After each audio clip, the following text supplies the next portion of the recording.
Hey everyone, Epnol here, and welcome back to Commanding the Cheese. So yes, we are actually going with the draw a lifestyle. Draw your life, draw my life, whatever.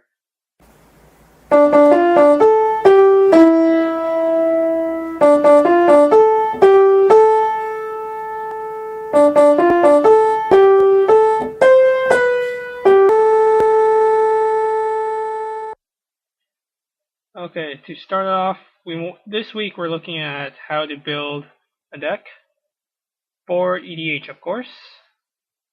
Now, first of all, you want for your deck formula 24 lands and 36 spells, which equals 6. Wait, EDH, my bad. You need 63 spells and 36 lands, which gives you a total of 99 cards. And of course, you need your one commander.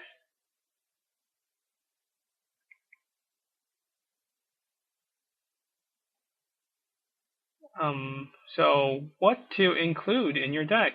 By the way, I'd like to give a shout out to my friend that actually made that cool intro thingy with the 3D effectish thing. So big thanks to him.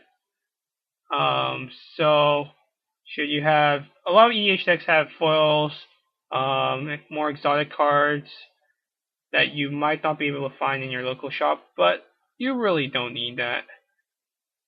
I mean, think about it. Those cards are basically just to look nice. Like for example here, Snapcaster Mage, Joyous End, from the Vault, Cao Cao. Really, those cards are just to look nice. I mean, if you really want to beautify your deck, add it, but otherwise, think with your commander. Now, what do I mean by this? Well, after I erase the board, these are some possible commanders you could use. Rafiq shouts Voltron. I forgot what the zombie guy is called, but he shouts Graveyard. Cao Cao shouts Discard, and Experiment Crush shouts +1/+1 counters and activated abilities.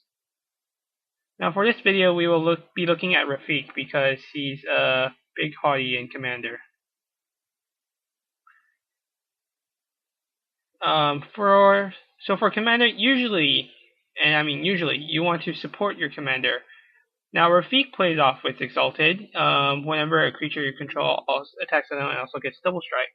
So what you want to aim for Rafiq is probably cards that give him bonus, such as Flying, Protection, and such. Now as I erase the board and take these off the whiteboard,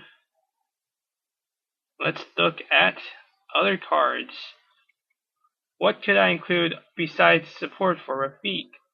Do I need money for these cards? I honestly believe that some of these older lands that work just as well as those search lands could potentially be used in budget ones. Not to mention, if you're playing EDH in a group of close friends, they'll usually allow you to pretend it's that actual expensive card, as long as the ability is similar enough.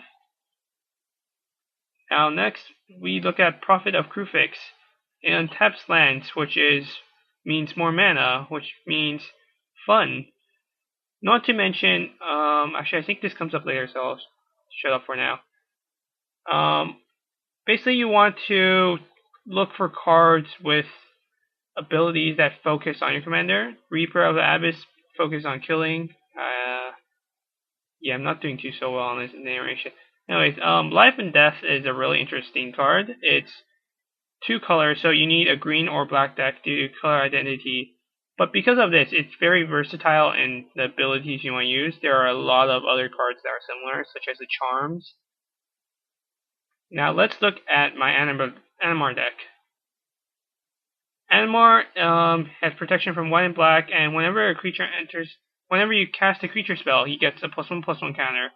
And creature spells you play cost 1 less for each +1/+1 counter. He shouts creature everywhere, so my Animar deck kind of looks like this. Land, a small amount of spells, and half the deck are creatures. Half the deck are filled with creatures.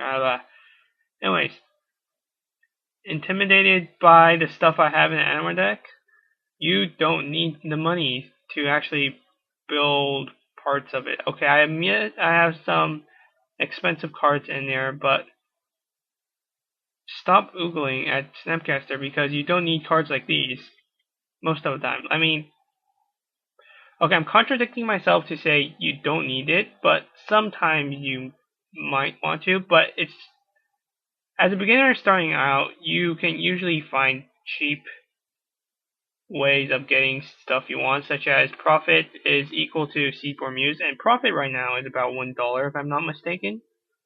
This could be different by the time you watch the video, but something like that. Seedborn Muse, as far as I know, is like $5, maybe? Now let's look at lands. Think about your commander when you start looking at your mana base. So first of all, you want to know the color identity. For Rafiq, it's green, white, blue.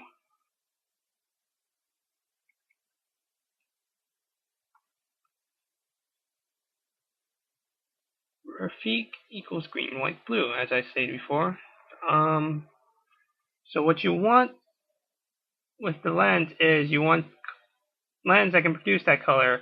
Since you have 3 colors, and you might want some lands that can search up stuff, for example, Terramorph or Evolving Wilds.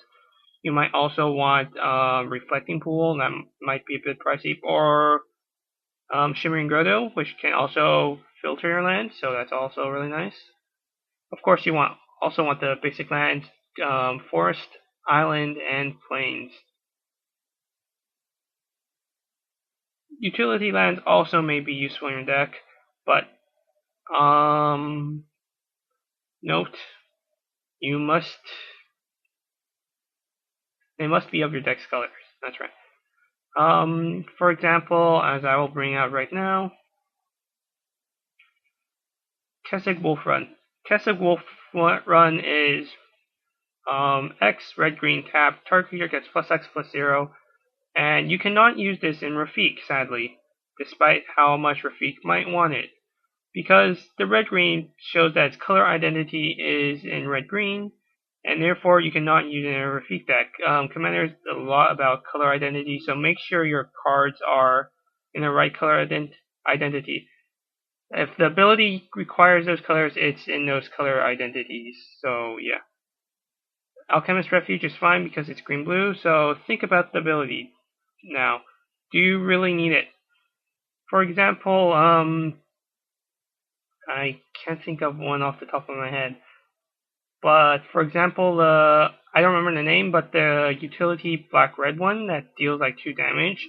If you're trying to stall games out, maybe that'll eventually become your winning engine, but usually you probably don't want to pay like 4 or 5 mana for that. Also, looking back at Animar. Animar likes features, so Flash might be a sudden growth spell for him, hence why Alchemist Refuge is so useful. Rafiq from Alchemist Refuge can actually get Flash and other buffs. Always a good thing. And yeah, I'm running dry on my voice. Anyways, how to know how much basic lands you should have? Well, keep in mind, basic lands only produce 1 color, so try to even out your basic lands similarly to how many spells of that color you have. For example, as we have here, 30 green spells, 10 white spells, and 26 blue spells. 24 actually. This gives us a total of 64. So the graph or the pie chart will look something like this. With that figured out, let me erase and follow the pie chart when you start considering what lands you should include. From this pie chart, you probably want more blue-green lands, so Forest and Islands, or lands that can produce both of them, or in all honesty, ability lands in those colors. How about getting old cards? In all honesty, I think if you ask around for like friends, stores, a lot of them might be willing to help you get them, and some of your friends, if they're nice enough, might actually give you them cards for free. So always a bonus.